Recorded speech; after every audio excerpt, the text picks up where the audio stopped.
Hello and welcome to Working with What You Got. I'm your host, Renee Joshua Porter, and I am so glad that you decided to join us today. Remember, our program is all about you realizing that you have more than you think you have. You have more time, you have more talent, you have more resources, you have more faith, you have more food, you have more people on your side, and it is time to unknot your mind. Well, we're going to start this show like we do every week, and we are going to cook. Well, earlier this week, I got a phone call from one of my dear, did I say dear, friends, Benja K. Thomas. She said, "What are you going to cook on the show, Renee?" I said, "I don't know." She says, "Yes, you do. You're just not telling."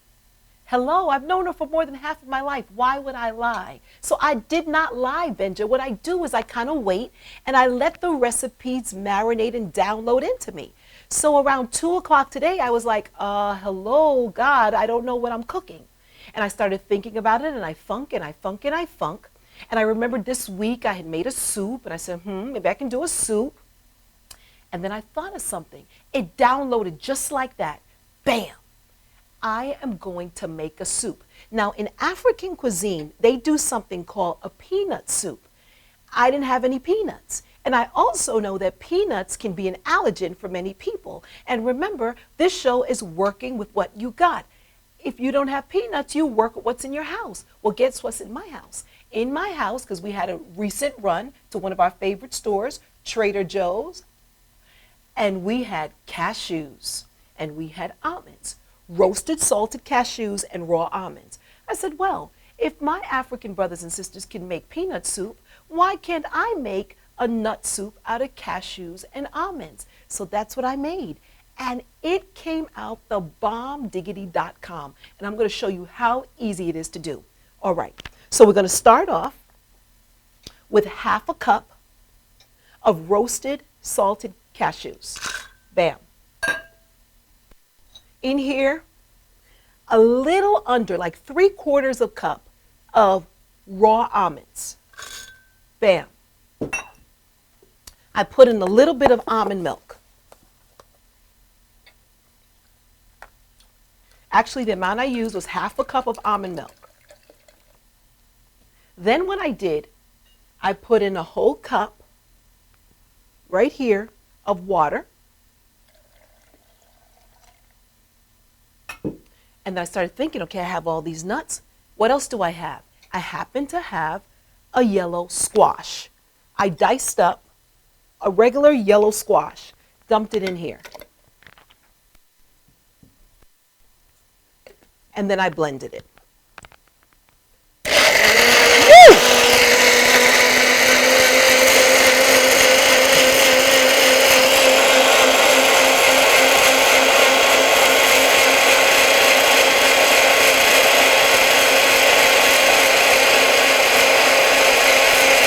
We want to liquefy it really good and smooth.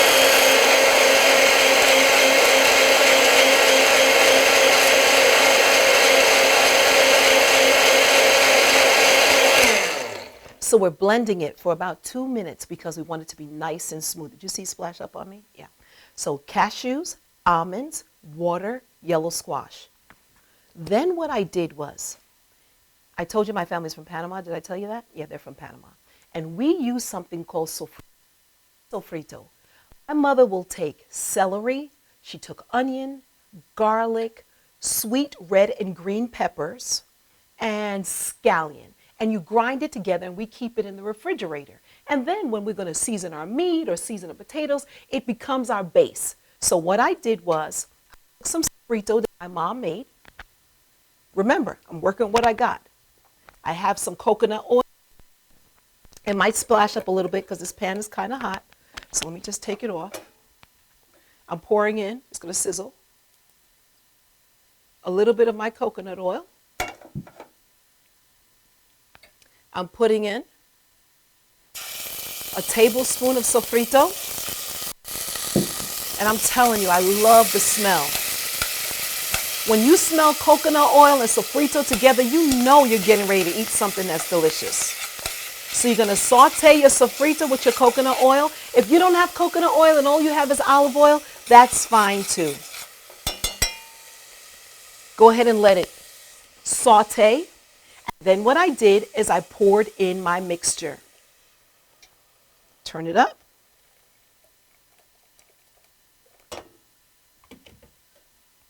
And we're going to let it boil. While it's doing what it do, we put in a little bit of garlic powder, a little bit of onion powder, and a little bit of sea salt.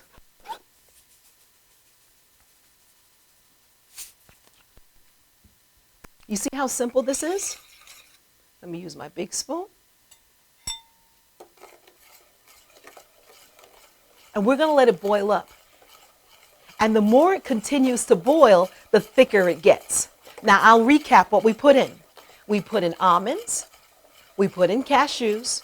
We put in a yellow squash, a little bit of almond milk, water, our sofrito. I told you what sofrito is. You have your celery, you have your scallion, you have your garlic, you have your onion, your sweet green and red peppers, and your coconut oil. I'm telling you, this is the bomb.com. And you're just going to let it boil. And then I started thinking about how much I needed a bread. So remember, I'm working what you got. What can I use as a crouton? Guess what I had in the house? Plantain, green plantain. So I took green plantain, tossed it with some coconut oil, a little salt, little sea salt, and a little cayenne, and put it in the toaster oven. And it made the most delicious little crouton. So while that's boiling up, I'm going to heat up my croutons because it's still a little cold. Just going to saute them in a non-stick pan just to warm them up. Why did I use a green plantain? First of all, it's dense and it holds up under the liquid of a soup. But then while this is boiling, I want to tell you some of the great nutrients in these ingredients. Okay, so the benefits of cashews. Cashews, they're high in fiber, they're high in magnesium, they're good for your heart. Almonds, they reduce heart attacks. I mean, there's so much good stuff going on. What else? I was looking up coconut oil. Coconut oil, they're labeling it now as a superfood. I remember when I was little, remember I told you my family's from Panama, Central America. I remember my mother would use coconut oil all the time. Then all of a sudden, it came out that coconut oil was the devil. It was high in saturated fat. And I remember my mother just tossing coconut oil out. Now, all of a sudden, they are discovering what people from the islands and people from the Philippines and Thailand, that coconut oil is excellent. They call it now a superfood. Imagine that. My 101-year-old grandmother already knows that. Fat loss, removes toxin from the body. This is all the good stuff that's in here. The benefits of green plantain. Well, it has more fiber, more vitamin C, more vitamin A, more vitamin B6 than bananas. It has more potassium, and it is high in magnesium. All of that. Isn't that great? You see what kind of powerful soup we're making? And we have a tester today. My friend Tommy told me that he loves soup. So we're going to get Tommy to taste our soup. Let me make sure. I'm liking it. I might have let it boil just a little bit more because, you know, we want to make sure that once you have the squash in there and your nuts, you don't want it to be gritty. But Tommy is going to taste it. Tommy, I left my ladle, so I'm going to do a little pouring. You know what? Let me add this one in there, too. because we want to make sure that you get, this is one I made earlier. I'm just going to add it in there so Tommy can get the real texture of our concoction. And he is brutally honest. So I know he's not going to pull any punches. Right, Tommy? That's right, Renee. All right, so let's pour this in here. Normally I would have used a ladle. Remember, this is working what you got. I don't have the ladle. And we're going to put our croutons right on top. All right, Tommy, come on. Where's our spoon? Here we go. Tell me what you think.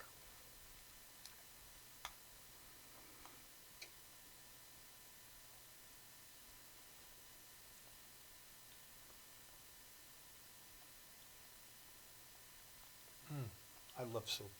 This is very good. You like it?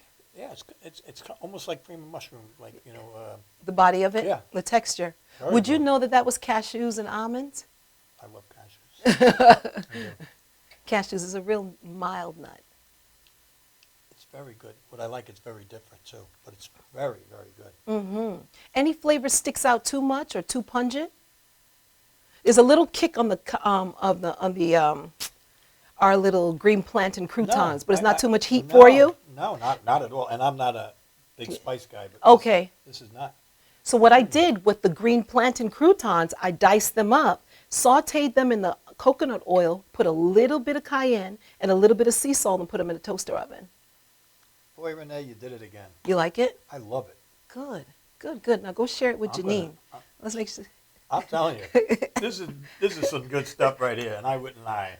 Right. Believe me, delicious, really delicious. You like it? I Good. love it. See how simple that was? Now remember, I got inspired because African cuisine, they use peanuts. This show is working with what you got. I didn't have peanuts. So we use cashews, we use almonds, we use a little almond milk, coconut oil. I told you all the essential things that are in it.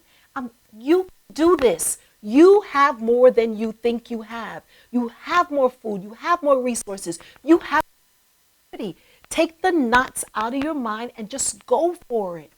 If throw it out and all over again. Hello? And we'll be right back after this.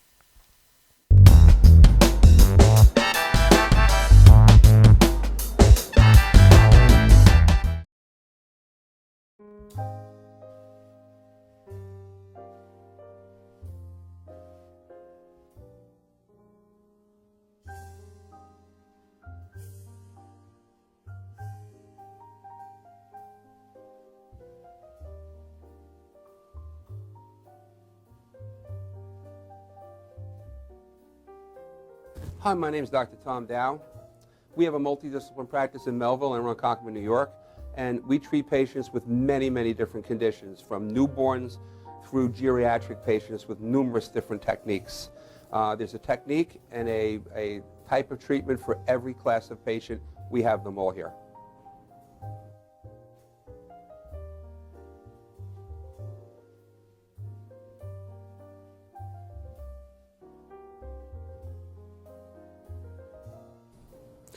Here's my son Thomas, also a doctor of chiropractic, working on one of our patients' cervical spine. This patient has had chronic neck pain for many, many, many years, has been to a multitude of different practitioners with little or no response. And with our specialized techniques, she has improved tremendously and continues to improve on a daily basis. We have two practices, one in Melville and one in Ronkonkoma, New York. We are a multidiscipline chiropractic office. What that means is we have chiropractors, massage therapists, acupuncturists, psychologists, all working as a team and a network of outside professionals such as orthopedists and neurologists that we work hand in hand with to help determine what your injuries are and the best way to treat your injuries. I have the great pleasure of having my son in practice with me. We work hand in hand, father and son, to give our patients the best care possible, and a staff which is loving, caring, and you'll never have to wait at all in our office for service.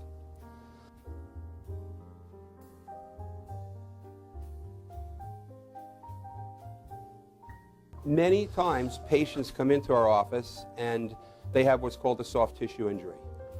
Soft tissue injuries are like scars inside your body. If you've ever been cut on the outside of your body, you get a scar. The same thing happens inside of your body to your muscles and ligaments. So our job is to determine where those are, stretch the muscles, adjust the vertebra back into their correct position, and then refortify the normal structure with exercise. That's what we do best, and I hope someday you'll come see us at one of our 2 offices. Thank you.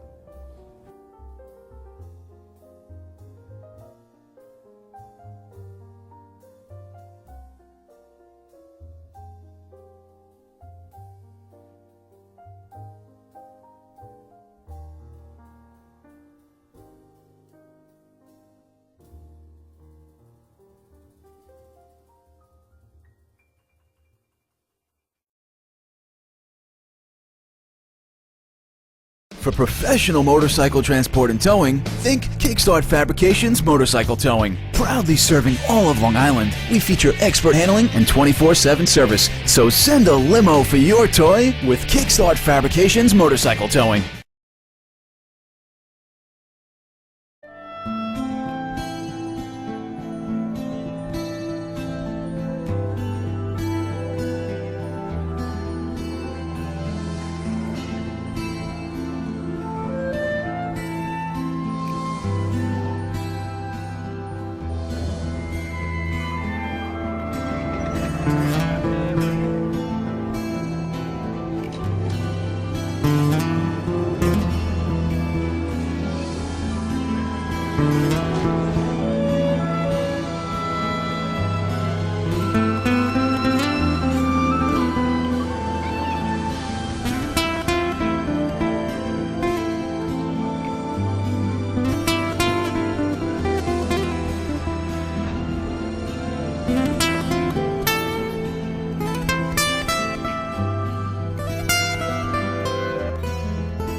I am Tom Mealy for the Harrison Law Group, and I have been telling you for years that getting involved in an automobile accident is no joke. This is what we do. We're not new at this game. If you've been involved in an accident of any kind, and you go to a law firm that says you have no case, it's simple. It's because they can't do it and they don't get it. You need to call us directly at 1-800-INJURY-LAW.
Hello.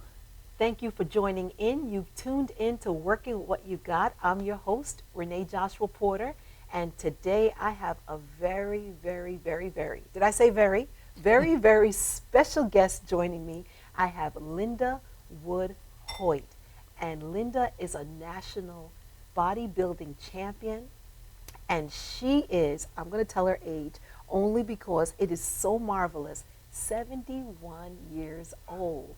and she started bodybuilding at the age of 40. And she is going to drop nuggets and help us work with what we got. Thank you so much, Miss Linda, for joining us today. Well, thank you so much for inviting me. This is really a lovely opportunity to meet you and what you do and have a nice little tour. Well, come on, tell us. I want to know all about you. I want to pick your brain. I want to pick your brain. You came on here for a lobotomy. You're going to leave with me having part of that brain. I need that brain. Tell me, how did you get started? What pushed you into bodybuilding? Did it just evolve? What happened? It really just evolved. Okay. When I was younger, I did, back in the day, everyone took ballet and tap, and so did I.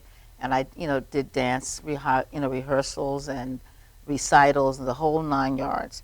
In high school, I ran track. I was a sprinter, 50, the 100, 200 meters, and I made it to the national level in track. So I was basically an athlete because I ran track. I was also in the pool swimming. I also tried cycling. I just was an athlete. And then I graduated from high school, and I used to swim on occasion. And one day my brother said, "Would you like to go to the gym?" What's a gym? I really didn't know. So I went with him to a gym, and they showed me how to pick up the weights, and that's the beginning of the story. I just fell in love with it immediately. Really? Immediately. Just lifting the weights, it was like heaven. And I learned a lot. Wait, stop. Picking up the weight inspired you. I don't know if you use the word inspired, but I loved it. Really? I loved the idea of being strong enough to pick up the weights. And it seemed like fun, and it was great exercise, and one thing led to another. I trained, and someone says, "Would you like to compete?" And I said, "I have no idea what competing is." So they says, "Well, you go to your contest, and you wear a suit, and you compete." So they got me this little bikini, which now looks so big compared to what they wear nowadays. It looked like a diaper in today's world. And I went to a high school, and they had a competition. I was a heavyweight, and they showed me how to pose, and I won. I said, "Oh, this is kind of cool." And even in those days, they really didn't have bodybuilding trophies. They gave me a trophy like when you graduate from high school. So they said, "Linda, you're good. Do it again." So I did. So that's what started it. And I don't think it was any master plan. You do something, you're good at it. You keep learning. You try.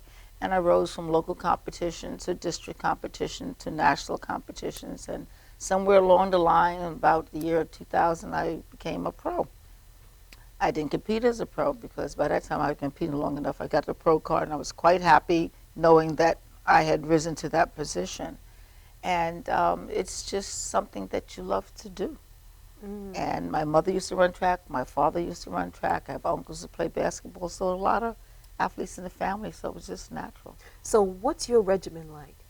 My regimen now is not like what I tell everyone to do. Right. I think you need to do cardio all the time. Yes. You hear more ads on TV about it. Your body is built to move. You have to use it. It's not only good for your muscle, you're losing weight or maintaining weight. It's heart healthy. And I tell people, if you don't make goals to do it, it won't get done. If there's 7 days in a week and you only have 3 you can do cardio, make that your goal. The worst you could do is do 2, but at least you've done something. If you don't make a goal, you'll never get it done. Is there a minimum amount of time that you think you need to do? Like, should you do at least 15 minutes, 30 minutes, an hour? The American Heart Association usually says about 30, 35 minutes for health, heart health. You can do more. I went to less than a half hour. If that's all you can get, then do it. But about a half hour, 35 minutes would be good several times a week.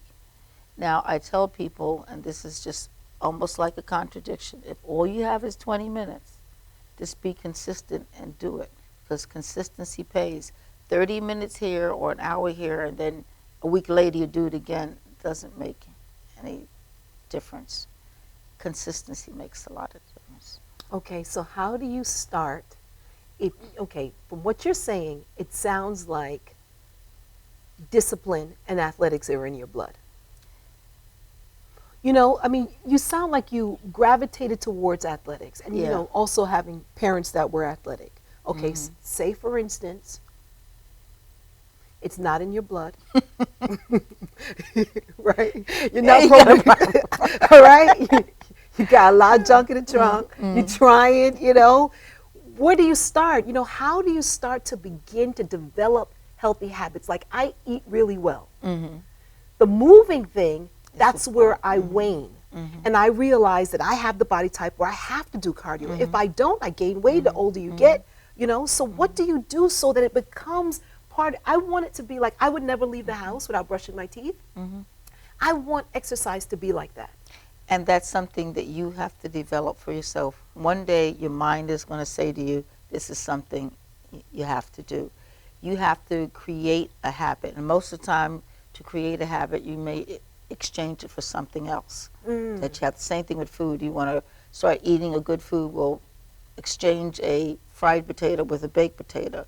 So use your time. Carve out some time. You may have to change it with something else that you can have 15 minutes, a half hour, an hour, several times a week. But it's a conscious decision that you have to commit to. Right. If there's no commitment, and I can't force that commitment, that's why personal trainers and everyone else exists, to try to coach you to keep you going. But if you have that personal commitment to do it, then you will. How do you get that personal commitment? That's in you. I could talk till I'm blue in the face. Until you yourself make that commitment to yourself, it's not going to happen. Now, did the competing help to motivate you? You know, greasing no. up, putting on that little bikini, that didn't get you pumped? No. No? I'm the type of a person that you could have put me in a classroom and measured my success and told me you got an A or a B. I would be happy. I don't need the audience. I don't need anything else. It's just that I set a goal and I made the goal and I was, you know, evaluated. That's all I need personally. A lot of people say, oh, they like the stage like this. I don't need it. Right. All I need to know is this is what I set out to do and I did it. I'm fine. But I guess I'm in a minority with that because most people, they like all the pizzazz and all the other stuff. Personally, I don't need it. Right. It's just my personal accomplishments that give me satisfaction. If someone else sees it, fine, that's nice. But I really don't need it. I'm comfortable with me knowing that I did what I said I was going to do. That's wonderful. So, Now, during your journey, what are some of the obstacles that you had to get over for your own self? You know how we all have, we say knots. On the show, we talk about unknotting our minds. And when we say knot, we mean N-O-T, taking the can'ts out, the don'ts, the won'ts. Are there any knots that you had to take out of your own mind in your journey?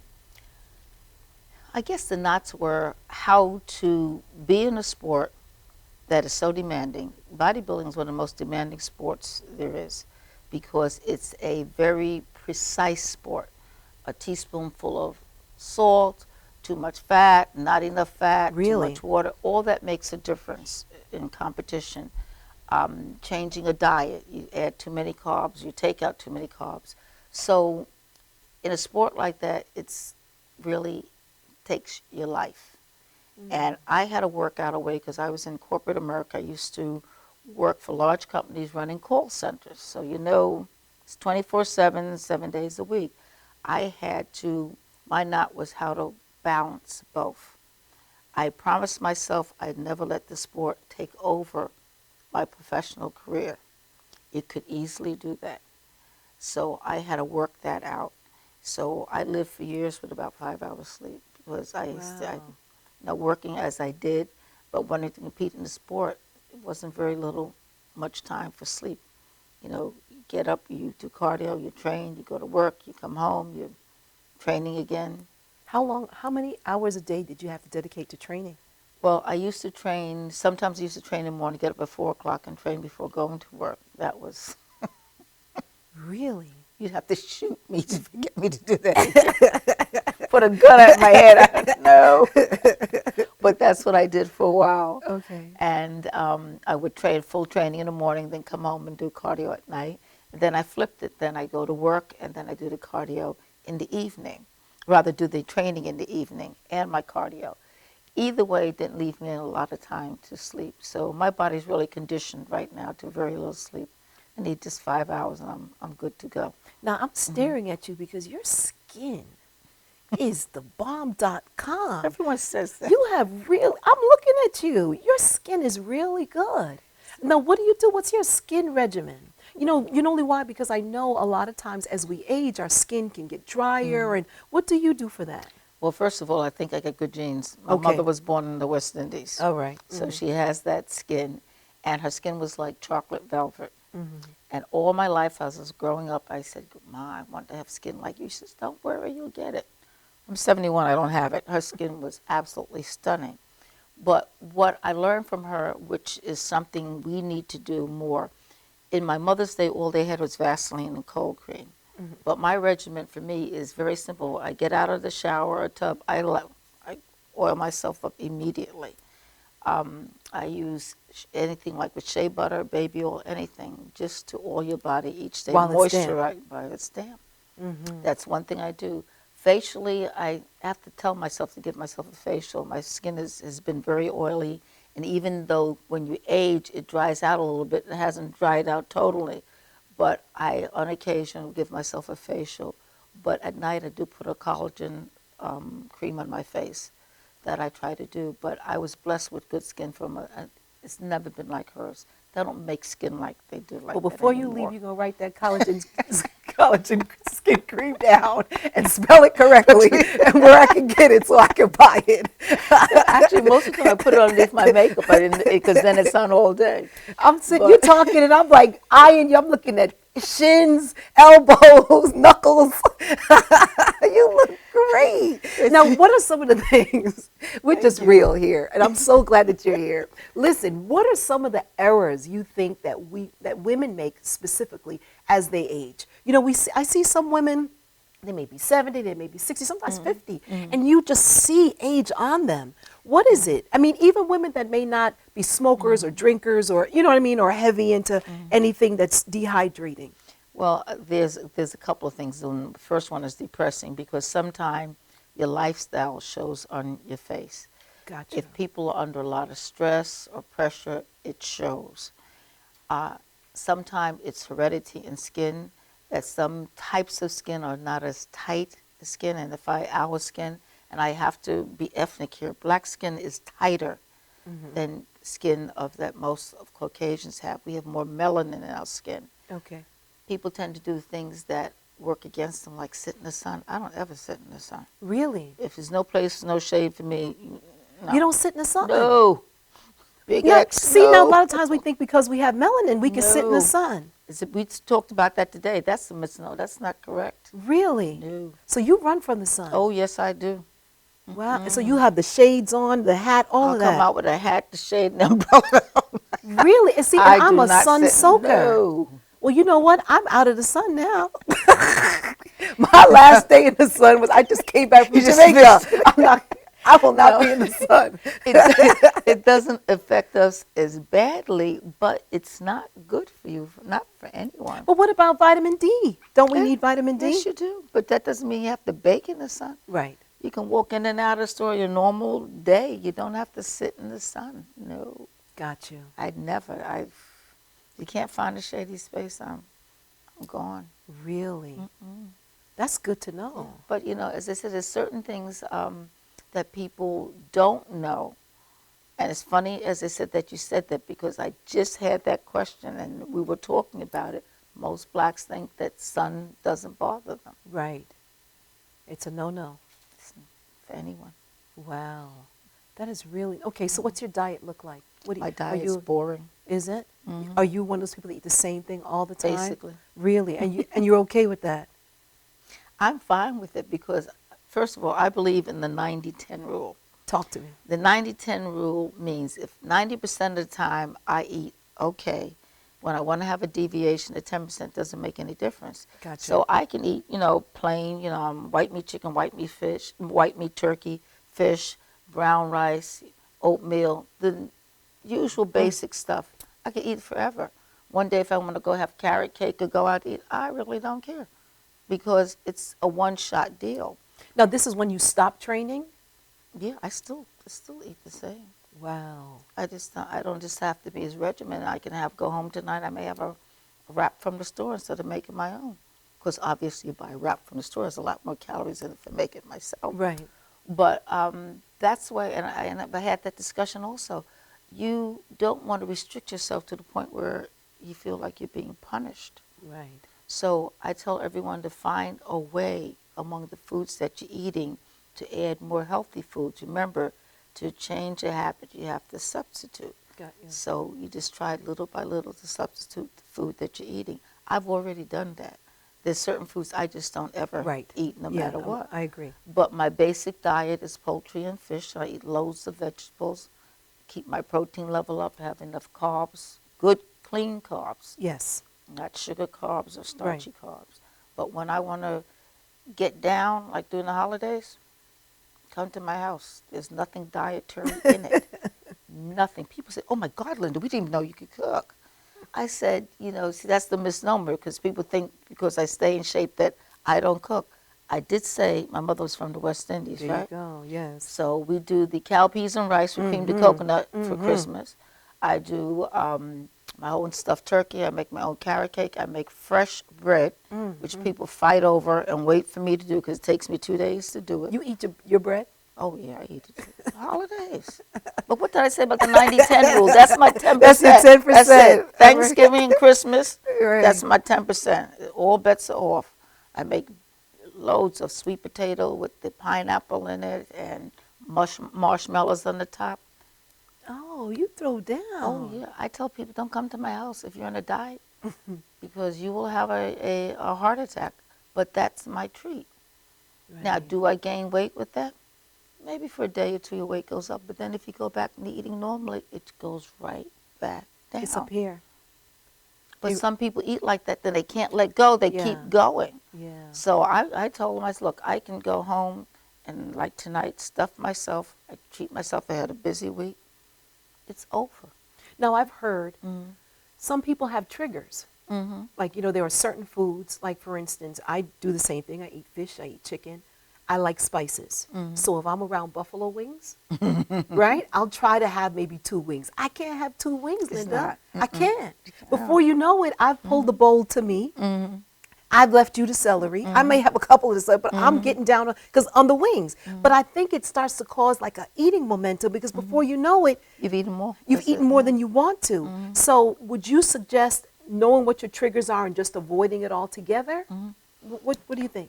That's the best way to do it because just like I'll tell you, my trigger is peanut butter. Oh, okay. And my trigger is nuts. If I buy a big bag of almonds, cashews, and macadamia nuts, it doesn't make it home from the store most of the time. And even though these things are good for you, it Too doesn't much. call for eating the whole bag. Right. Peanut butter, the same thing, super chunk. I don't need bread, just give me a spoon. So, you know, if you know that, then you restrict yourself. Yeah. I don't Yes. keep it in the house all the time. Right. And I try not to buy that same bag all the time. Just go through the store and like, I'm not picking you up this time. Right. Because if you do it, you know what's going to happen. Right. And the one thing which is so funny is eating oatmeal in the morning. That's basically standard with me, a hot oatmeal. And it's very good to sprinkle a little walnuts on top. Yes. It adds something to it. I can't do that. I'll empty out the whole bag. Right. So therefore, guess what? I eat it without the walnuts. I can put cinnamon in it. Sometimes I actually put my egg in my oatmeal because I'm lazy. You can eat it. It's very nice. Put the oatmeal in the microwave. Pop your egg in it. You got your protein and your oatmeal at the same time. Oh, okay. If you Raw want- egg? Yeah, because it cooks in 3 minutes. Right. Oh, I got to hear about that. We'll be right back after this. Stay right there. Is that okay?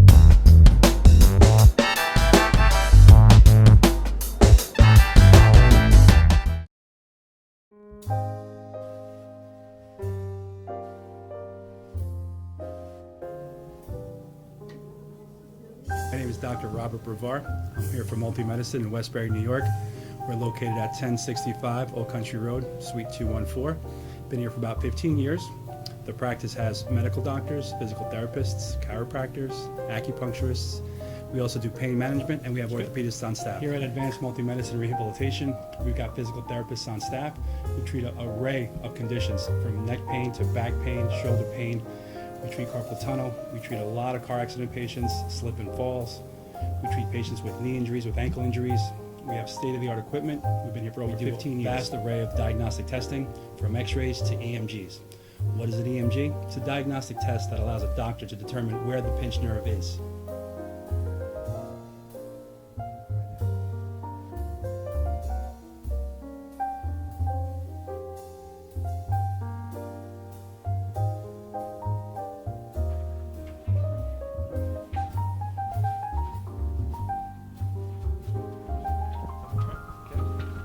Cora is a physical therapist at Advanced Multi-Medicine and Rehabilitation. She's working on Stephanie, who was involved recently in an automobile accident. Stephanie has tight thoracic and cervical musculature, and Cora is doing some myofascial release work and some therapeutic stretching to help her with her pain. Vicky is also a patient here at Advanced Multi-Medicine and Rehabilitation. Vicky is now working her leg muscles, specifically her quadricep muscles, trying to strengthen them after an injury she sustained.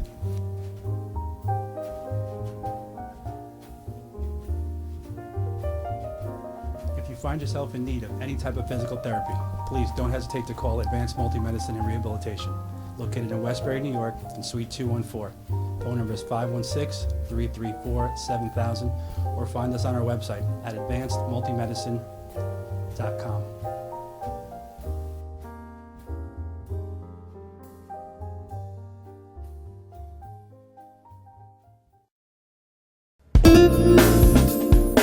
YesWeCare.net is a 501c3 charity that provides help to veterans and their families. Please visit YesWeCare.net and donate in any way you can by purchasing our beautiful frame prints or relaxation CDs and DVDs, even smooth jazz CDs. YesWeCare.net. Remember, our troops are on their way home. They need all the support they can get. YesWeCare.net.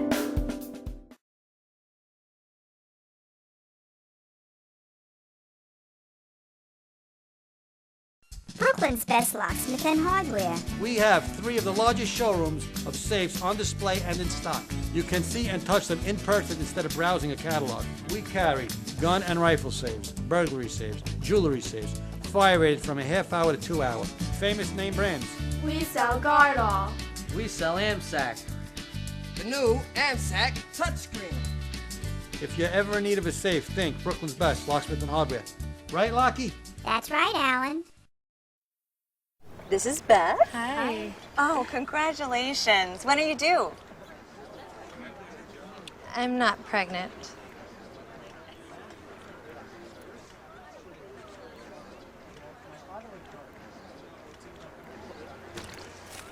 Oh, look at that.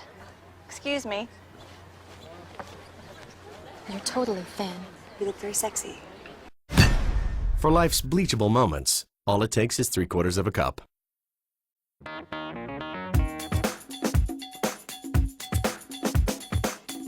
I am Tom Mealy for the Harrison Law Group, and I have been telling you for years that getting involved in an automobile accident is no joke. This is what we do. We're not new at this game. If you've been involved in an accident of any kind, and you go to a law firm that says you have no case, it's simple. It's because they can't do it and they don't get it. You need to call us directly at 1-800-INJURY-LAW.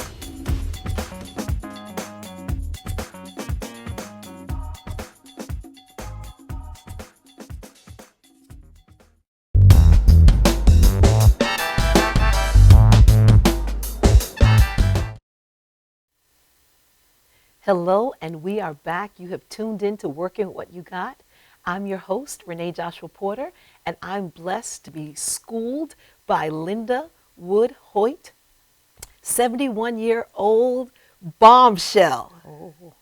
Bombshell, thebomb.com. I was admiring her skin. She's talking, and I'm just eyeing her from head to toe. She is beautiful, and she's just sharing so much wisdom and really about some of the knots that she had to go through as far as in your mind, and just really something clicking up here that it has to be worth it, right? It has to be to you. It has to be worth it. Mm-hmm. And when you say worth it, it has to be something that you value. And these are things you have to decide with yourself. No one else can tell you. That's why I say when you're ready to do something, you make up your own mind. People can give their opinions, but one day you just have to make up a decision to do things. And what I find is, and when it comes to health, people go to doctors, they talk to their friends. Until they commit to it, it doesn't happen, even though they know they're doing something that's not good for them. It takes your own self to have a conversation. High self, you know this is not good. I've got to do something. And then that's where people make a commitment and they'll take the action. Once you realize it's something you have to do to affect a change, or it's something that you love to do and you want to continue, that's where the action comes, and then you either enjoy it or know it's a benefit for you. Okay, I have a lot of questions. Partners, do you think that it's more beneficial or you have more success if you work out with somebody or you have an accountability partner? Working out with someone is always much better. Even if you're a pro athlete, you always have a partner. Yes. Because number one, you have someone to spot you, someone to correct you, someone to, cheer you on, move you along. It's I always train better when I train with someone. I'm not afraid to go heavier or try something new. So it is better to have a partner. It's also fun to have a partner. Okay. And in the gym, everyone tries to have a partner or meet at the gym at the same time when you can. And that's why I think personal trainers exist, because we're your trainer, but we're your partner. We keep you motivated and going. I can get out about 3 more reps with the partner. When I'm by myself, okay, I got 12, that's enough. Good, I'm okay. With my partner, no, I'm going to push the rest of the way. Okay, so yes to partners. What about juice? What about juice? Well, 2 things I want to ask you about juice. Are you for juicing? Do you think juicing is good? I think juicing has a purpose. There's so many things, and I will say this. Nutrition is a contradiction. For so many things that are good for you, there are negative parts to it also. Okay. So you can say juicing, there's a lot of good things juicing does. There's a lot of good things that, let's take another thing that's good. Fruits are good. Okay. But eating fruits and a lot of sugar at night isn't. So there's your contradiction, time of day. Right. There's so many differentiations with nutrition. What you eat, how much you eat, time of day. There are so many theories. It's a coffee theory now that coffee is good. Last month it wasn't good. You have yogurt is good. Some yogurt isn't good. Plain yogurt is fine. The one with the sugar and all the fruit already premixed in it isn't. Right. So it's very hard sometimes for people to understand. Nutrition is a science, but there are pros and negatives sometimes for the same thing.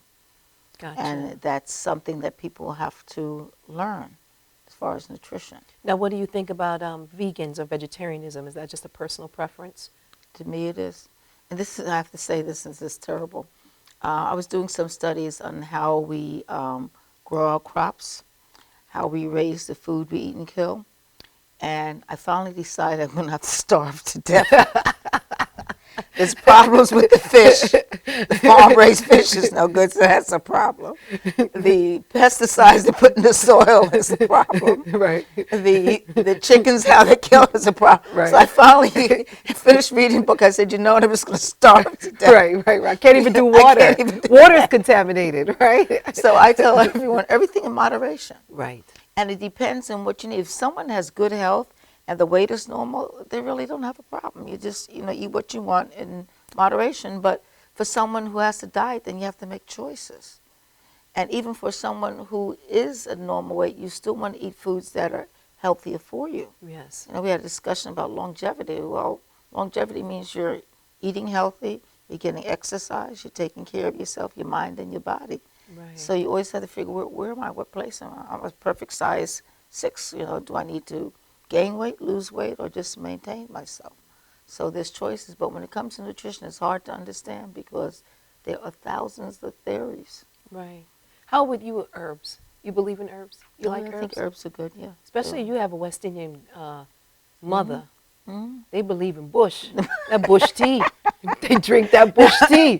No, I don't do bush tea. I just do green tea. But I think herbs are very good for you, and they serve a purpose, especially for people who like seasoned food. Yeah. Instead of filling it with all the salt and the fillers, use herbs. Yes. Herb seasoning. There's a lot of stuff. But as I said, nutrition is so vast. It's so much to know. Just like the things that you cook are marvelous. You're using nuts. You're using plantains, some people don't even know that how much you can do with them. So it's a learning process, and I think once it all gets back to a person's inner desire to learn, to really want to do it. Yes, the want to. The want to is big. It is. That want to is It's real. major. It's big. Okay, so tell us, how can they get in contact with you? What are you doing now? I do personal training and I do health coaching. Health coaching, you could be in anywhere in the world because between Skype and the internet and video, I can talk to anyone at any time. Personal training, I have my own studio in my home. It used to be a 2-car garage, but now it's a full training studio. And I train most of my clients there. But I also have clients that I go out to their homes and train. But I do a combination of personal training for regular people. I do athletes also, which is a lot of fun because that keeps me busy with something that I used to love to do. But most of the time I do it from home. Well, you know what? I'm going to stalk you. You got a new client. You got a new client. Oh my gosh, I'm so glad that you are here. I want to give you a hug. Come over here. You. You look fantastic. Thank What you an so much. inspiration. Thank you. Thank you so much. We had Linda Wood-Hoyte here, and she was talking and talking and talking and really encouraging me. I don't know about you, but I'm encouraged. And I wanted to just share a story with you. You know how I end the show every week with a story. So I was thinking about my son, Julian. When Julian was probably about 7 or 8 years old, I got a call that Julian had gotten detention. Why did Julian get detention? He bit a girl's finger. Julian comes home. Julian, why are you biting this girl's finger? Mommy, I kept telling her to stop. She had her finger. She was pointing in my face. I told the teacher she wouldn't do anything. And I was frustrated and I bit her finger. Julian, don't let anybody pull you out of character. You can't go around biting people's finger. I mean, come on. And maybe she got you angry, but you have to learn to control yourself. And then I'm always coming with a scripture. A man who can't rule his spirit is like a city without walls. You got to learn to control yourself. And I'm on him and on him. He listened to my rant. Time passed. About 3 days later, we were getting ready for Easter. I'd gotten up very early in the morning and I went over to the grocery store. It was about 8:30 and I'm calling my mother on the phone. Ma, should I pick up this roast? Should I pick up the turkey? Whatever, because we were going to have an Easter dinner. As I'm talking to my mother in the empty grocery store, I have my cart. A man passes by and he rams into my cart. I said, excuse me. You could say excuse me while I'm talking to my mother on the phone. He said, yeah, I could have, and kept on walking. I said, what did you say? He said, yeah, I could have said excuse me. And he just had his nose. He stuck it up in the air and he walked away. I said, Ma, I'll call you back. She said, Renee, Renee, Renee. I said, I will call you back. Because she knows that, Ma, I will call you back. This was years ago. I hang up the phone and I'm looking at him now. Now I follow him down the aisle. All these things come to my mind. I'm an African-American woman. This is a Caucasian male. I'm thinking this feels like racism. This feels like he's insulting me. This feels like a lot of different things. I'm thinking, and this is what I'm feeling. I said, what do you mean you could have said, excuse me? That's what I said.